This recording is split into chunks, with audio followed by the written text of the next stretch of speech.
जय हिंद दोस्तों। आज है 15 फरवरी और आज हम स्टार्ट करने वाले हैं 15 फरवरी की करंट अफेयर।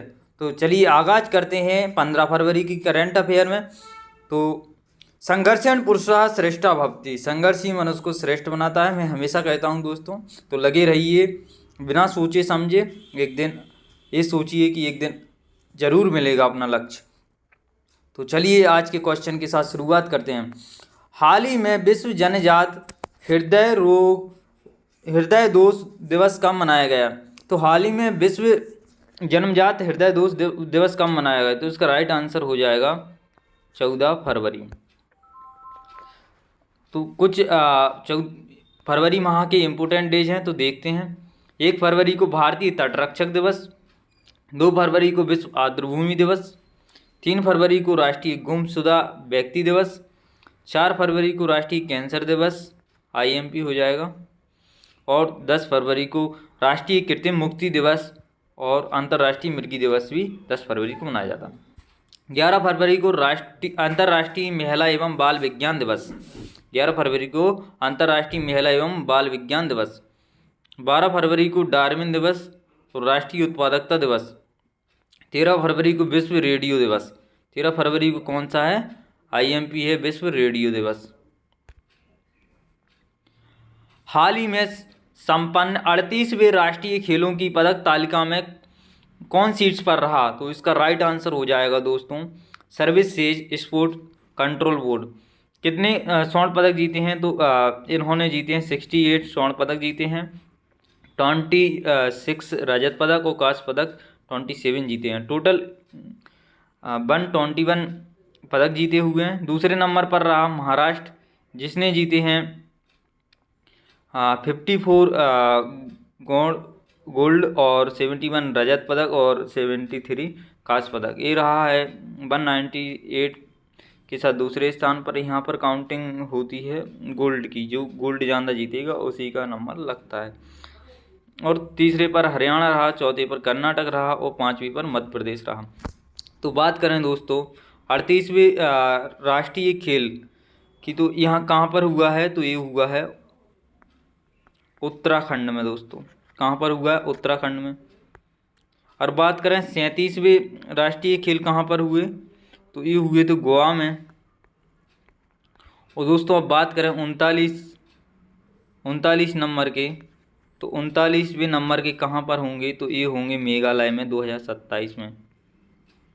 2027 में कहाँ पर होंगे? मेघालय में होंगे राष्ट्रीय खेल। चलिए नेक्स्ट बढ़ते हैं।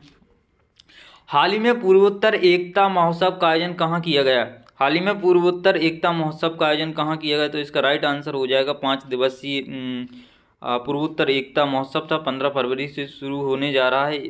इसकी थी एक आवाज़ एक राष्ट्र। यह कार्यक्रम 20 फरवरी तक नई दिल्ली में आयोजित किया गया। राइट आंसर क्या हो जाएगा? नई दिल्ली हो जाएगा। हाल ही में 12वीं अखिल भारतीय पेंशन अदालत की अध्यक्षता किसने की? तो अखिल भारतीय पेंशन अदालत की अध्यक्षता किसने की? तो राइट आंसर हो जाएगा इसका जितेंद्र सिंह। हाल ही में सामाजिक न्याय पर भारतीय क्षेत्रीय वार्ता की मेजबानी किसने की? तो सामाजिक न्याय पर पहली क्षेत्रीय वार्ता की मेजबानी किसने की? तो इसका राइट आंसर हो जाएगा केंद्रीय मंत्री मनसुख मंडाविया द्वारा की गई है। तो ये भारत में की गई है, ठीक है ना दोस्तों। ये भारत है अपने मैप में। नई दिल्ली राजधानी, प्रधानमंत्री नरेंद्र मोदी और राष्ट्रपति कमेंट में आप बता दो। भारत की बात हुई है तो भारत के इम्पोर्टेंट देख लेते हैं हम। अगला AI शिखर सम्मेलन भारत में आयोजित किया जाएगा। भारत ने 100 गीगावाट से अधिक सौर उत्पादन महत्वपूर्ण लक्ष्य रखा है। भारत में मातृ मृत्यु दर 83% की कमी आई है। भारत ने विदेशी नागरिकों के लिए एक नए वीज़ा कैटेगरी आयुष वीज़ा का लॉन्च किया है दोस्तों। भारत विश्व का दूसरा सबसे बड़ा मोबाइल निर्माता बन गया है। भारत ने दक्षिण अफ्रीका को हराकर ICC अंडर-19 महिला T20 वर्ल्ड कप में क्या जीता है, ठीक है ना, 2025 जीता है भारत ने दक्षिण अफ्रीका को हराकर महिला अंडर-19 ICC। भारत 21 देश का टेक्निकल सेमिनार होस्ट करेगा। और 2024 में साइबर हमलों का दूसरा सबसे बड़ा सबसे अधिक लक्षित देश कौन सा रहा भैया? साइबर हमलों का लक्षित देश दूसरा सबसे अधिक कौन रहा? भारत रहा। हाल ही में किसने the new icons Savarkar and the fact नामक पुस्तक लिखी है? तो इसका राइट आंसर हो जाएगा अरुण शौरी ने। अरुण शौरी ने क्या लिखी है भैया? The new icon server and the facts. कुछ इंपोर्टेंट बुक से संबंधित फैक्ट देख लेते हैं। फुलभूषण कुमार ने heart and heroes live that saves us का विमोचन किया है। प्रधानमंत्री मोदी ने अमिताभ कांत की पुस्तक हाउ इंडिया एक्सेलरेट G20 का विमोचन किया दोस्तों। संघमित्रा चक्रवर्ती ने Soumitra Chatterjee and his world का विमोचन किया है। किसके द्वारा? संघमित्रा के द्वारा Soumitra Chatterjee and his world नामक पुस्तक का विमोचन हुआ। वेरी इंपोर्टेंट पुस्तक परीक्षा की दृष्टि, पंकज मिश्रा ने नई पुस्तक द वर्ल्ड आफ्टर गांजा का विमोचन किया है। किसने? पंकज मिश्रा ने किया है। जम्मू कश्मीर और लद्दाख युगों के माध्यम से नामक पुस्तक का विमोचन अमित शाह जी द्वारा किया गया है। गौरी ग्रोवर के द्वारा लिखित पुस्तक द अनहील्ड जज life and legacy of the justice A.N. Grover का विमोचन किया गया दोस्तों। किसके द्वारा? गौरी ग्रोवर के द्वारा। गजन सिंह शेखावत ने new Bharat Modi vision and development नामक पुस्तक लिखी है। चलिए आगे बढ़ते हैं।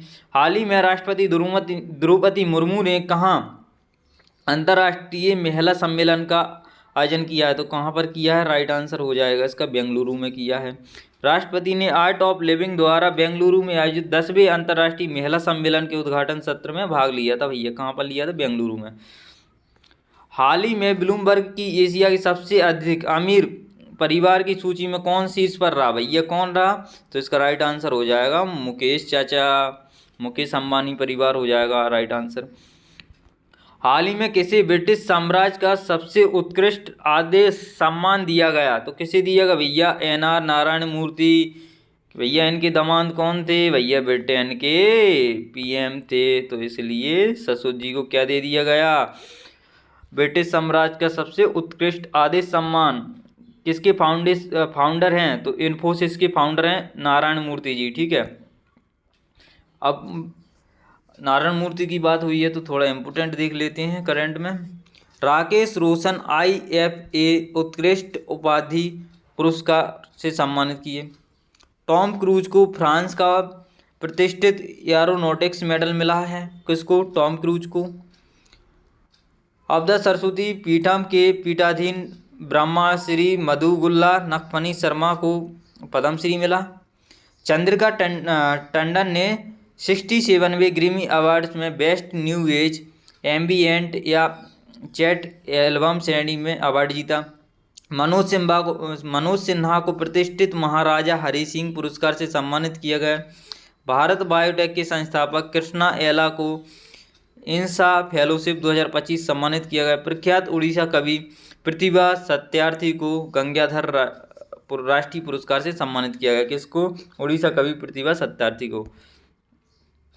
हाल ही में किसे दक्षिण एशिया के लिए अमेरिका राजनीति के रूप में नियुक्त किया गया? तो किसे नियुक्त किया गया भैया? पोल कपूर को नियुक्त किया गया।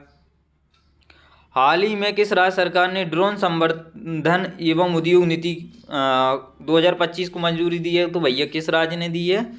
तो इसका राइट आंसर हो जाएगा मोहन सरकार, मध्य प्रदेश। मध्य प्रदेश की बात हुई है तो मध्य प्रदेश की कैपिटल हो गई भोपाल और CM हो गए डॉक्टर मोहन यादव, गवर्नर हो गए मंगू भाई पटेल। मध्य प्रदेश की बात हुई है तो मध्य प्रदेश की कुछ योजनाएं देख लेते हैं। मध्य प्रदेश सरकार ने भारतीय योजना लॉन्च की है और 31वीं राष्ट्रीय बाल विज्ञान कांग्रेस भोपाल में ही हुई है। अमेरिकी अखबार वॉल स्ट्रीट जर्नल ने भारत के मध्य प्रदेश को वर्ष 2025 के लिए चर्चित गंतव्य में मान्यता दी है। 10वां अंतर्राष्ट्रीय वन महोत्सव भोपाल में शुरू हुआ है। 1 जनवरी से भारत के इंदौर शहर में भिखारियों को भीख देना अपराध हो गया है। मध्य प्रदेश में 66वें अखिल भारतीय कालिदास समारोह का उद्घाटन किया गया। पंकज त्रिपाठी को मध्य प्रदेश पर्यटन का चेहरा घोषित किया गया। कल का क्वेश्चन था दोस्तों हमारा, हाल ही में अमेरिका के राष्ट्रपति ने स्टील और एल्यूमीनियम आयात पर कितने प्रतिशत शुल्क लगाने की आदेश दिया? तो 25% राइट आंसर हो गया इसका दोस्तों। तो 25% राइट आंसर था। आज का क्वेश्चन है हमारा, हाल ही में किसको भारतीय एयरटेल के उपाध्यक्ष और प्रबंधक निर्देशक के जीएसएमए बोर्ड का कार्यवाहक अध्यक्ष नियुक्त किया गया? तो इसका राइट आंसर हमें कमेंट में छापना है, तो छापिए दोस्तों। Thanks for watching this video.